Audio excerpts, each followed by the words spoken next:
Oh, hello there. Yes, well, 'tis God's day. We'll come back to him. Yes, especially in terms of the weather. Boo and hiss. Yes, anyway. Isabel Oakeshott. Yes.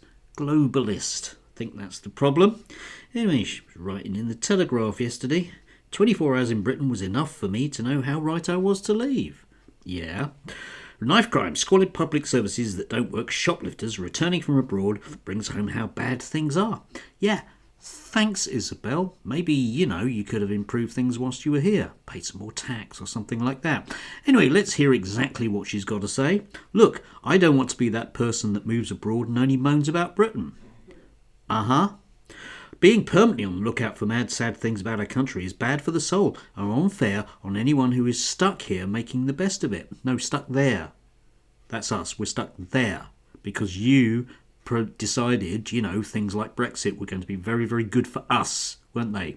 There was a new sunlit uplands that we're all going to inhabit. Not you, obviously, because that would be stupid, wouldn't it? You wouldn't want to be going around having to do things that you don't want to do. Anyway, most people can't just up sticks, as I've done, to the Gulf. Thanks for reminding us. They don't need escapees like me joshing in for a few days and finding fault with everything. Yeah, it's not going to stop you zooming it in, though, is it? And I imagine that nobody will say anything to you whatsoever until perhaps maybe you get a slot on Question Time and decide to jet in then. And unfortunately somebody will say something, in which case you'll be the victim.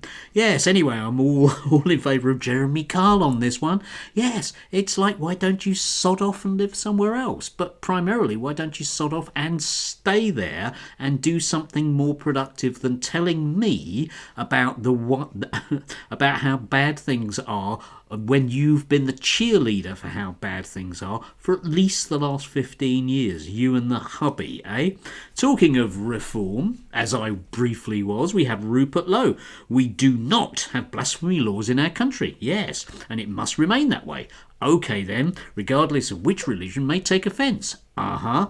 If you don't like the way we do things, you're more than welcome to leave. Yes, indeed. Another person that says we're welcome to leave. Yes, because of course we can't have special rules for certain religions, can we? No, we mustn't have those Islamists having, a particular law about them. But it does strike me that effectively what we do have in this country, especially as regards the British media and indeed the free speech merchants, is in fact the protection rights of a certain couple of other Abrahamistic religions.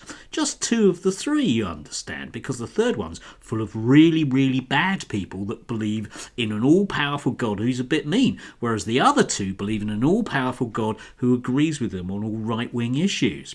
So we did, following the hoo-ha about J.D. Vance sort of calling in and telling us about how bad everything is, another person from abroad doing that. Still, never mind, I'm sure the British press loved him for that, because after all, he just speaks home truths, doesn't he? Yeah, we can't have an ambassador in Washington that's going to speak home truths on our behalf. Oh, no, that isn't the way the world works. So we had this from Adam Smith Connor, okay?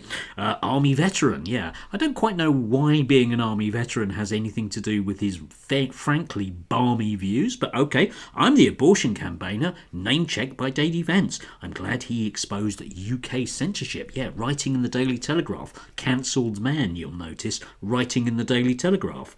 Yes, he was convicted for praying silently outside a Bournemouth abortion clinic. Dreadful, dreadful, dreadful. It just shows to say that you can't do simple things like, well, if you read down the article, let's have a look what he was up to. The order created an area around the clinic so women visitors and staff members could come and go without being harassed and subjected to verbal abuse by pro-life campaigners. Yes, perhaps that's the thing, eh?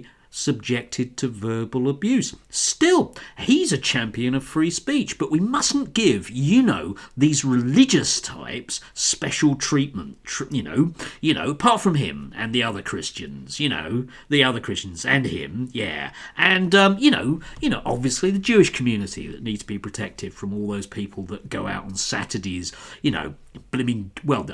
Jewish people, granted, but, all those gittish Jewish people, the wrong sort, who go out on Saturdays and make life fairly uncomfortable for Zoe Strimple when she's in, when she's in Waitrose.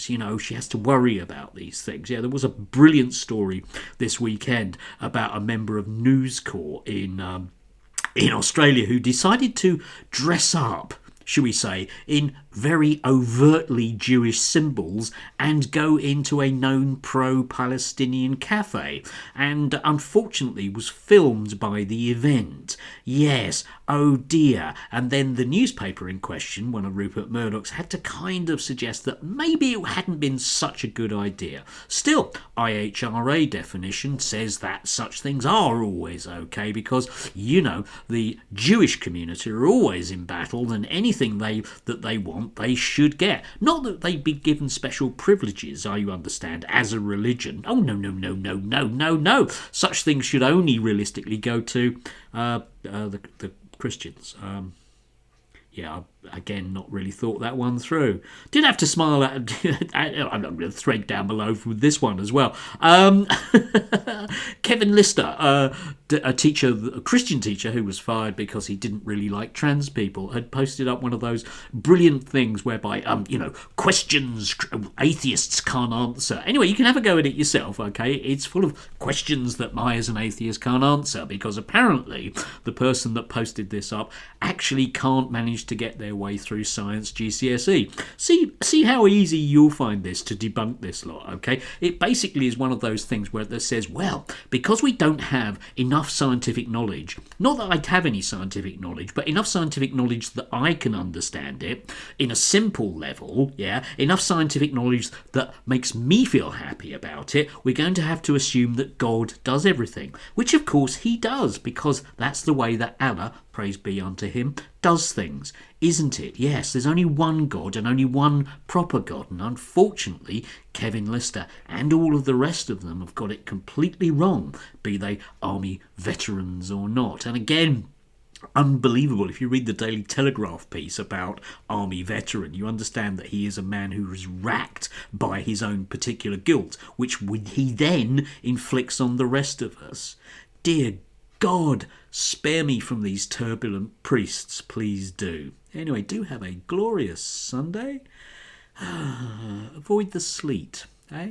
Yeah, I do have the feeling that maybe God is punishing me in particular at the moment. I wonder why.